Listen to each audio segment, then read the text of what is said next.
गांव नवापुर की सुबह हमेशा मंदिर की घंटियों और सूरज की पहली किरण से शुरू होती थी। गांव के लोग मानते थे कि दिन तभी शुभ होता है जब भगवान शिव के मंदिर में चढ़ावा चढ़ाया जाए। मंदिर के पुजारी भोनाथ जी वर्षों से सेवा में थे, लेकिन अब वो सेवा से ज्यादा कमाई को प्राथमिकता देने लगे थे। हर सोमवार मंदिर में विशेष पूजा होती थी। भक्तजन दूध, घी, फूल और रुपए लेकर आते। पुजारी हर बार कहते, जितना बड़ा चढ़ावा उतनी बड़ी कृपा। लेकिन उस भीड़ में हमेशा एक चेहरा ऐसा होता जो सिर्फ दूर से भगवान को निहारता। गरीब मोची रामू, फटे कपड़े, थके चेहरे और नंगे पांव। रामू के पास देने को कुछ नहीं था, बस श्रद्धा थी। लेकिन पुजारी ने कभी उसे मंदिर में घुसने नहीं दिया।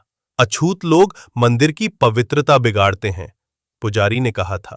रामू उदास होकर घर लौटा और अपनी मां से पूछा, मां, क्या भगवान सिर्फ चढ़ावे से खुश होते हैं? मां मुस्कुराई। वो संत रविदास की भक्त थी।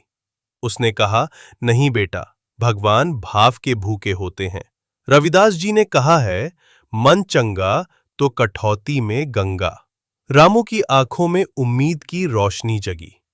एक रात मंदिर के दरवाजे पर एक कागज चिपका मिला। अगर भगवान चढ़ावे से खुश होते हैं तो गरीब का क्या, जो सिर्फ मन से पूजा करता है। गांव में हड़कंप मच गया। अगले दिन गांव में एक अजनबी आए।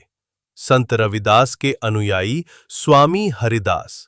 सरल कपड़े, मधुर वाणी और शांत चेहरे वाले स्वामी जी ने मंदिर के नीचे वही स्थान चुना जहां रामू बैठता था। उन्होंने लोगों को बताया, ईश्वर जात पात, रंग रूप और चढ़ावे से नहीं, बल्कि सच्चे दिल से पूजा करने वालों से प्रसन्न होता है। गांव वाले सोच में पड़ गए, लेकिन पुजारी भोनाथ जी परेशान हो गए। कहीं उनकी चढ़ावे की कमाई खतरे में न पड़ जाए। सवाल और सोच स्वामी जी बोले, अगर मंदिर का पत्थर ही भगवान है तो गरीब की झोपड़ी में भूखा बच्चा क्यों नहीं? उसके लिए रोटी ले जाना चढ़ावे से कम है क्या? गांव वालों के मन में हलचल मच गई। फिर उन्होंने कटोरी में मिट्टी डाली और पूछा, अगर इसमें गंगा जल डाल दूं तो ये पवित्र हो जाएगा?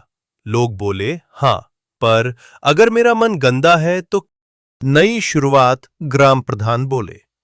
मंदिर खुला रहेगा, लेकिन सेवा को प्राथमिकता दी जाएगी। चढ़ावा अनिवार्य नहीं, स्वैच्छिक होगा। पुजारी मंच छोड़ गए। गांव बदल चुका था। अब वहां न कोई अछूत था, न कोई ऊंच नीच। अब नवापुर में भक्ति, सेवा और प्रेम की गंगा बह रही थी, बिल्कुल वैसे जैसे संत रविदास ने कहा था, मन चंगा तो कठौती में गंगा। इस कहानी से क्या सीखा आपने? कमेंट करके बताएं। धन्यवाद। जय हिंद।